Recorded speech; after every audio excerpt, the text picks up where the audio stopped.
Oh, we are. Okay. All right. So I'm assuming that we don't have a quorum.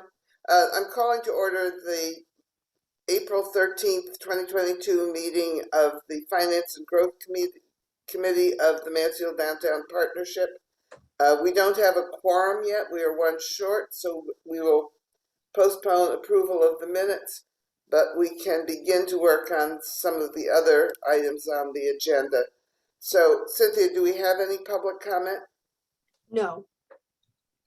Okay. The next item 4 is an update on budget and supporter campaign. Where do we stand with that, Cynthia? So the partnership board approved the budget for the next fiscal year last Thursday on the 7th. And I think I updated the committee on the couple of changes that came in after the committee reviewed the last iteration. So the town council, the partnership budget is part of the discussion tonight, but I know that part of Ryan's overview will include that it was approved by our board. We are probably about a month into our membership campaign. We have made our budget already, thanks to a couple of generous business donations. So we're at 11,985 and our budget is 10,000. So I want to thank everybody who's sent in their membership. If you haven't, if you could, that would be great. So I'll just mention Wilcox and Reynolds well, I have to call it the People's United Bank, a division of M&T is the official name now. I'm sure many of you know that M&T has bought out People's United. Denise put together a nice package for them, so of 2,500 each. So that's partly membership, but it's also sponsoring some of our events. So I want to recognize Mario and Lori Mager from Wilcox and Reynolds. So that's, I was going to say something else, but I can't remember what it was. So that's where we are. Okay, so that sounds like pretty good news, generally speaking. Yeah, it is. And we will do a second renewal letter. I think we're going to do it the week I get back. So April 25th, Denise will put together a second letter. We usually do at least one other letter to ask people to renew their membership. Okay, any questions for Denise on this? I'm sorry, for Denise, for Cynthia. All right, now how about our strategic plan, the implementation, and the working group on sustainable funding?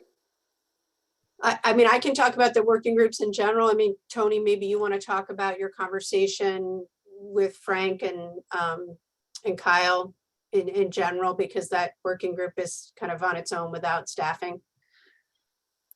If I can remember, go ahead. I wasn't on the call, so yeah, go but ahead. I can. You want me to talk generally? So I think yes. this group knows about we have 3 working groups that are coming out of the strategic action plan. So we have the promotion / public spaces, and that is led by Sean Basington, who I think everybody knows Sean.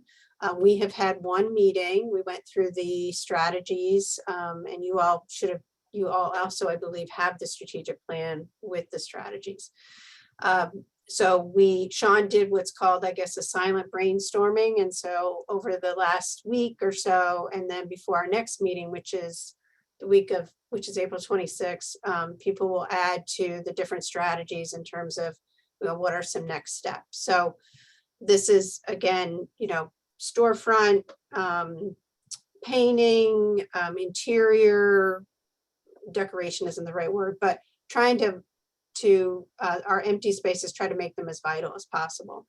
Our wayfinding and signage plan, which is well underway. We had a good meeting with our steering committee from the town and some folks from UConn yesterday. We're down to 1 or 2 designs that we will present to a stakeholders group. And itineraries, that's another piece of that Kathleen has the lead on. And then also looking at public spaces, not just Betsy Patterson Square, but our courtyards and how we can better utilize those. And then one of the other suggestions was to either temporarily or permanently open up the section of Dog Lane between Muya and Dog Lane Cafe in terms of providing to be a flex space. So those are some of the things they're working on. We just set up, or we're in the middle of setting up our business support, business owner / property owner engagement, and that'll be led by Steve Farino. And a couple of things that they'll be looking at is how do we bring our business owners, how do we get them more engaged in our events, some of the public space things. You know, we talked a lot about at our board meeting a couple of months ago about doing some more social things also. So it's not like we're always asking our businesses for something, that we're trying to show, you know, how we can support them even more. So that's what's happening with those two. And then, as I said, I'll turn it back to Tony in terms of what the sustainable funding team is doing. And I can jump in, Tony. I know one thing that I did send along to Frank. So Yeah, we talked a lot about where the money could come from for sustainable funding, and you know that both UConn and the town have upped their contributions from 150,000 to 160,000 for this year, and I'm fairly certain that will stand. I don't think there's going to be any objection from the council to that in our budget discussions tonight. You could never tell, however, but I don't think there will be any. At least none that's significant in terms of counting votes. The real issue is that we really need more input from the property owners and the business owners, and the property owners in particular, because certainly EDR, but also the others have money and have money to spare, even though I know the property owners have been giving breaks on rents and so on. If they want these businesses to be successful, they need the partnership to be successful. They need our activities to draw people to downtown. And so we talked a great deal about how we could actually engage them more deeply. And I think Kyle is working on that. And that, you know, there's going to be a lot of discussion with owners and with business owners about future engagement, as you could hear from Cynthia. The other thing that I have not looked at and have really need to ask you about, Cynthia, is the chart on sustainable funding that you developed for Frank. Could you say something about that?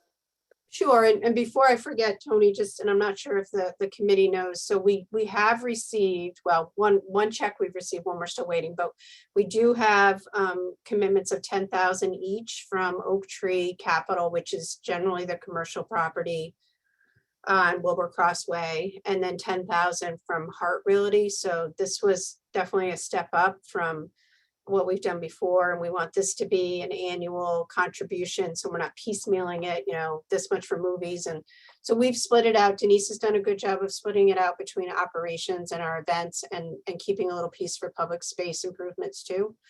And then we have the $8,000 commitment from Greystar. Shamin. I'm just trying to remember, what's the comparison from what they've given in the past? So they've, you know, it's kind of, let me see if I can grab the old spreadsheet. It's in front of me. Yeah, let's see. So the Oaks has been consistent. So they're the ones that have been the most consistent every year. And they do, so the way they do it is quarterly. So they give us 2,000 quarterly. So That's even 2,000 more than before. I think EDR and the Oaks has been fairly consistent in making significant contribution, sometimes toward particular events and sometimes toward operating budget. So if I go back, we've, obviously things were different with the pandemic. So let's just take 2019 as an example. So the Oak Tree Capital folks, which you may recall, they were the investor into the property, but then ACF was who bought the property, they invested in ACF to buy the property. Now they are the sole investor. So in 2018, ACF gave 1,500, in 2019, 1,000. And then if you look back for the Hart Group in 2018, they gave 3,000. In 2019, they gave 3,250. So it's a significant upgrade. I mean, we quite honestly asked for a lot more. We had Larissa Ortiz, who's our consultant from Street Sense, kind of based it on property values. But we decided that, and Kyle has been pretty clear that this is a start. And so I think it's a good start. We've had, Kyle and I have regular calls with the Oak Tree, the Hart folks, and we're trying to bring them together with Oak Tree for a meeting so they can all meet each other. Some of them know each other, but some of them don't. And then we want to get regular meetings with the Oak Tree folks too. So there's definitely more dialogue than there was, to say the least. I think that we have a good, I mean, Paul and Tony, well, all of you can remember it. Certainly Paul can. I mean, it's like night and day.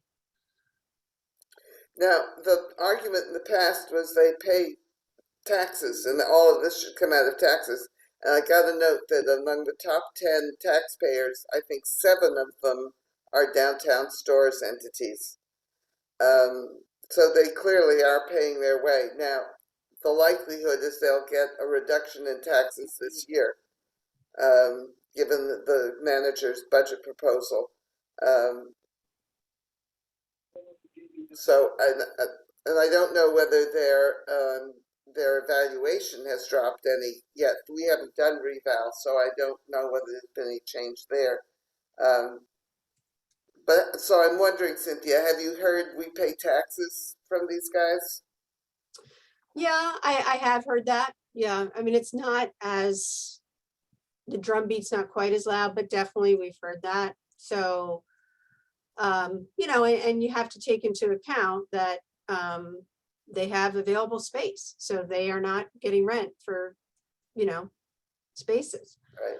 On a good note, I think that's improving, and I can talk about that a little bit. And when we get to I guess maybe at the end of this piece, to answer Tony's question. So Frank Gifford, I think most of you know, Frank works for the UConn Foundation. So they track their donations completely different than the way we do it. So we track it by membership and by event. They track it by person or entity. So what Frank asked me to do, and I worked with Josh in our office, is to go back 3 years. So the list that Tony and Kyle and Frank have will show what at Barnes and Noble, so they gave $400 to the movies in 2020, and then they gave $2,000 for operations, and then we have a total. So I think the way that, my understanding, Tony, that Kyle and Frank are looking at it, and particularly Kyle, because he deals with kind of big donors in his job at UConn, is trying to be more strategic in terms of who's got the larger dollars out there. Yes, I think that makes a lot of sense. Do we have individual members, not the businesses or institutions, but individual members who have given large amounts of money? I know we have some advocates who have quite a bit of money, but I'm wondering how the contributions come from those folks. Yeah, I mean, I would say that from an individual, the highest you would probably see is 500 or 1,000. We have a couple of $500 folks. Hello. Is there any point in asking them to give more? I think that's probably a conversation we could have, because there's some of your colleagues, Tony, so. From which group? What are my colleagues? Board members. Ah, okay. Well, that's a conversation. What I have said to the fundraising group is am totally incompetent at fundraising. Not only incompetent, but pessimistic. So both Kyle and Frank have a lot more experience and a lot more positive attitude toward it. So I'm really counting on them to move us forward in this. I think I got burned the last time we went around asking for people for money, and it didn't pan out. Even people who said, "Oh yes, we will," didn't necessarily. So It's an they may art, be to more say the least. successful. Yes. It's a Sometimes skill I and an think art. tall men are more lucky at getting money than short, fat women. But Oh, I'm Only not short kidding fat women. entirely, and not entirely kidding. But anyway, I'll let them carry the ball on this one. Is there anything that this committee needs to do, Cynthia, for that in that area? I mean, I think just continuing to, if you have ideas of either individuals or businesses that that team can start to solicit, I think that would be really helpful. And just, Tony can keep reporting back on where things are, but yeah, I would just, any ideas, any input would be much appreciated. Does anybody have any ideas? Mike, Paul, Shameen? As far as raising money now again, Yes. I don't know. Are you saying that because I'm tall, or never mind? Because I'll Hey, go. you've got leverage. Right. Yeah, not off the top of my head. I just haven't thought about it. So I still thought, bang on door to door sometimes. So, and perhaps being tall would help, but it's just some of the businesses, seriously. So, when we're going to meet face to face here again soon, probably, right? That's We on the hope. agenda. Yeah. I just think it's easier then. So. Okay, we'll have that conversation toward the end of the meeting. Yeah. Go ahead. Mike, did I cut you off? Oh, I'm all set. Yeah. Okay. Okay. Paul, Shameen, any ideas? No, it's not so much from the businesses as much as I still think we need, capstone events that draw people in, and the opportunities where, the movies and the green, all those things present themselves with maybe a chance for communities members to do a little more giving, but you don't want to pass around a hat. That's not what we're about. I still think there's it's kind of hard right now because there's so many empty storefronts, but if it could be an event that's, I don't know, wine and cheese at each of the stores and you go around, or, something that gives a little more of a special feel. That's where I think we're going to make more money. Well, that raises an interesting question. How did the downtown stores do with the Taste of Two Towns specials? Do we know? In terms of how the restaurants did? Yeah, did they have an increase in patronage?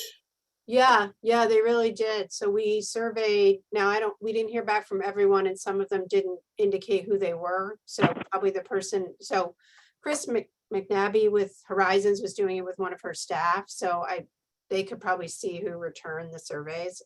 But yeah, everybody said very good to excellent. Some people, really keep track of their sales year to year and some do not, but most of them, some sales go up. It was kind of a mix of whether it was regulars or new people.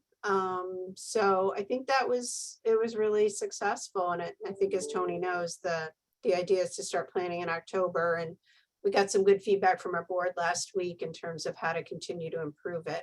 I think that one of the things we want to do is actually have like a pre-restaurant week meeting, you know, at least probably a month out with with the restaurants to be like, so this is the marketing, this is what we're providing you, this is what needs to happen in terms of making sure your posters out, your postcards are out, your website's up to date, that your staff knows this is happening. So there's a little bit of communication, I think, that needs to continue there.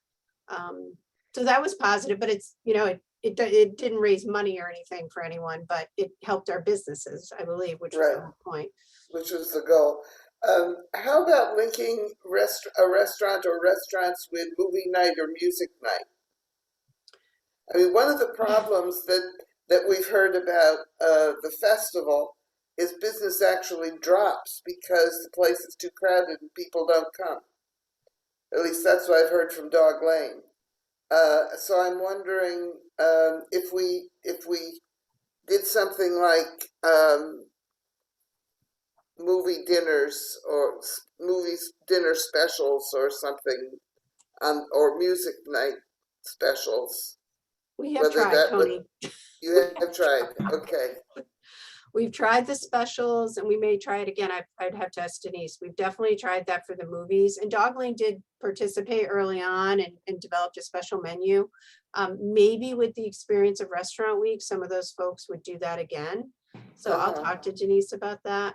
I mean, it's, you know, I think partly with the festival, and I think, you know, I've heard Third Thursday that happens a little bit too, is that, you know, and I don't know if this is what you're saying, but we don't really, they're already here, so they're not going to come out and set a table up out on the square, because that's extra staff, extra, you know, Yeah. house, just whatever they need to do. So, you know, unlike the dairy bar truck, which we have at the movies, they're completely set up to do something like this. That's why a food truck can move around, and it's more difficult to kind of, you know, get your pans out and get your, what am I thinking, those sternum or whatever, you know, so it's a little more involved.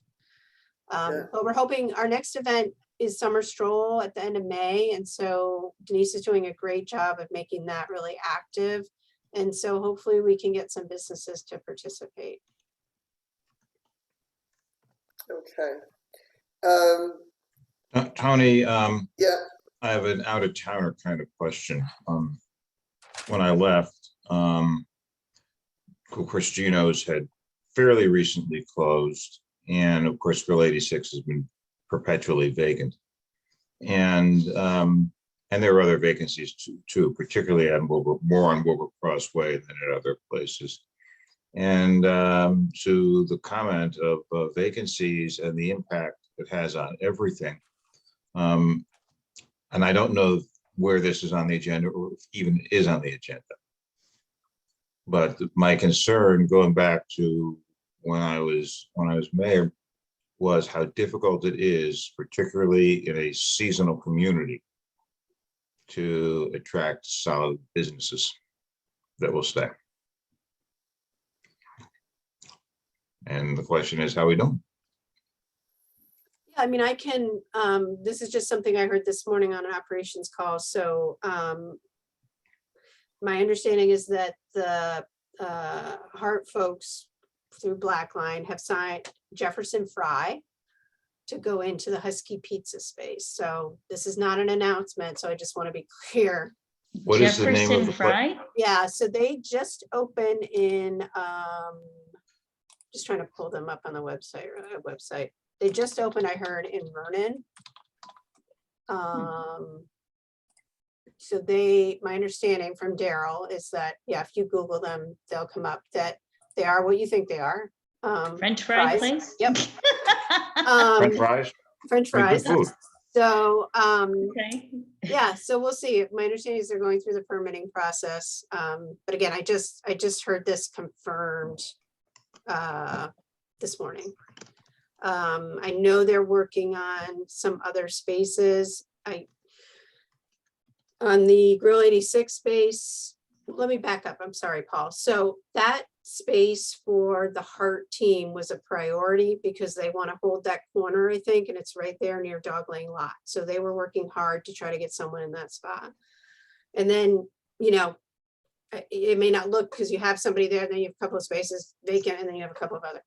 And the Grill 86 space, which is the different property owner, they have been working hard on that space, and they've had different people they've talked to. They are, I don't know if they're being selective is the right way to put it, but they feel that space is so important, they want to get the right operator there. So the interest has picked up, I would say, in the last 6 months from what they've told us. So I'm optimistic. It takes a while. They got to fit these places out. So I think they're hoping by, the fall that there will be some other businesses. So Okay. there are some businesses that are still paying rent. So that includes Amazon, Webster. I think there's a. Oh, Amazon's still paying rent? Yep, it was a 10-year lease. Wow. So while we have been encouraging, Yeah. being Kyle, we're encouraging that, we're getting rent. So they understand our concern, because nobody knows, you know what I mean? That's not something that Yeah, anybody else is really going to be concerned about. They want to see something in there. So how about the Geno space? yeah, I mean, they're working on that one too. I haven't heard, anything that is definitive on that space yet. So, I mean, that's a priority space as well, obviously. All right, Thank you, Cindy. Sure. in-person meetings. The council was definitely moving more toward in-person meetings until Monday, when, after an in-person meeting, one of our councilors tested positive for COVID, and he exposed everybody. Who was it? It was Brian Coleman. You don't have to answer that. No, he's talked publicly about, he's fully vaccinated, but he sat next to Charlie Osberger, who is not vaccinated. And of course, he had dealings with people who walked in with him, and he had dealings with the town manager in his office, and he's been, saying he had a cold and allergies for a week or two, but he was testing negative. But he said when he left the meeting, he realized he had no sense of taste or smell, and so he went home and tested positive. So, I am, with the numbers of the B2 variant rising, I am a little bit cautious about suggesting we move into in-person meetings until everybody is really comfortable. And at this point, I'm not. We have a council meeting tonight. I have asked everybody to stay home except me, because we advertised it as an open meeting. So Ryan and I will open the meeting, but we will sit distant from one another, and we've asked even staff to stay home. So I think it's just going to have to fluctuate like that, and everything will have to stay hybrid until people are comfortable. Mike, I know you would like to go back to in-person. What are your thoughts? No, I would like to. I miss everybody, okay? No, so, but of course, I just think that, just for some brainstorming and stuff, sometimes I think, gathering around the table there kind of helps a little bit as far as perhaps ideas and so forth. I mean, I'm not saying anything new, that's for sure. But, even here in my business, to try to get out to see clients again makes a difference. So, any rate, but of course, I don't want to contract the darn virus though. So you call it as you see it. I have no problems. Tony, Well, if I may, of course, Mike's right. In person is better. The question is, for the council, which is not, with maybe one or two exceptions, does not have kids on it. I think it's possible to go hybrid, open it up, and leave it optional. And maybe that's the way it has to go. Before I attend an in-person meeting, I of course would be masked And I would want everybody else to be masked. And with the current council, that may be a problem. Probably not a problem with this, with the partnership board. And obviously we'd have to sit distant from one another. But sticking the toe back in the water with some people there and some people not might be a way to start rather than rushing headlong in all at once. But hybrid, if I lived in Mansfield and there were council member or members who would not mask, I wouldn't go to the meetings. Well, And we it have also not, adds, I know you're a Hartford Stage Company volunteer. Yeah, we're going. We went to been to Symphony, we're gonna go to Hartford Stage. And the reason why is you have to submit proof of vaccination. And if you want to get in the structure, you must have a mask on. And yeah, we can't be hermits for the rest of our lives. We can live with that. But that's not a crowd where you're going to get any protests over those kinds of things. well, one of the things about this committee is we are small enough that we could meet in a single room and still be somewhat distant from another, and not have to record our speaking. But the problem with masking, if you are doing a hybrid meeting or an in-person meeting, is that the recordings don't, the voices get muffled and people can't be heard. So we have not asked members of the partnership or of the council to wear masks in the course of a meeting for those reasons. And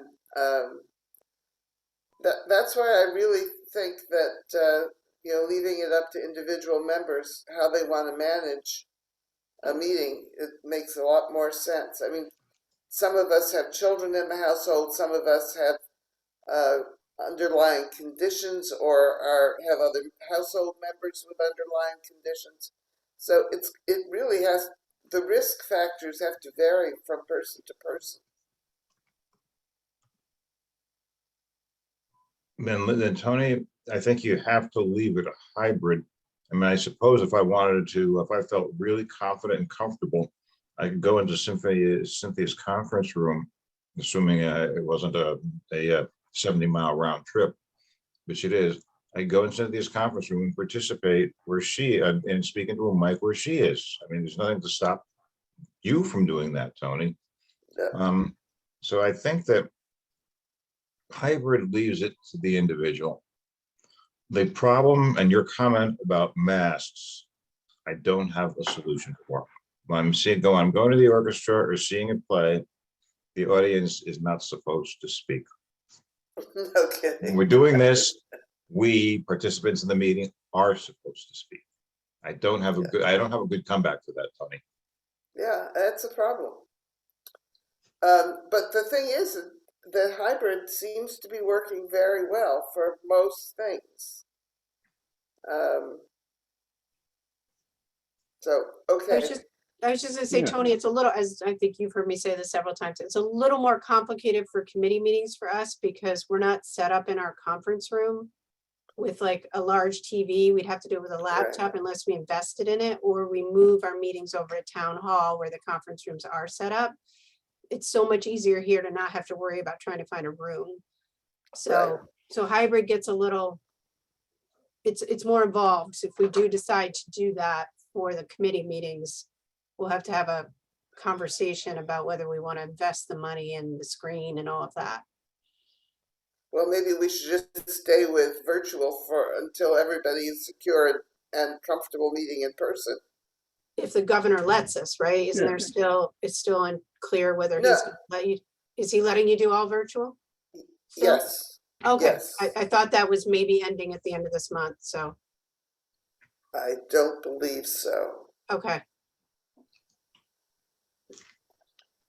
And this committee in particular may not fall under the rules for government bodies. And we sort of do, but I think we probably do, Tony, but I hear what you're saying. Yeah. okay. All right. Is there anything else we should talk about?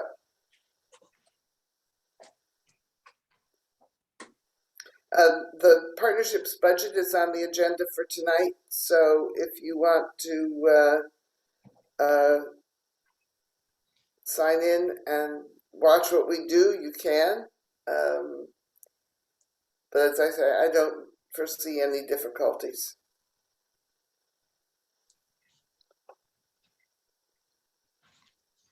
So with that, the next item on the agenda is a motion to adjourn.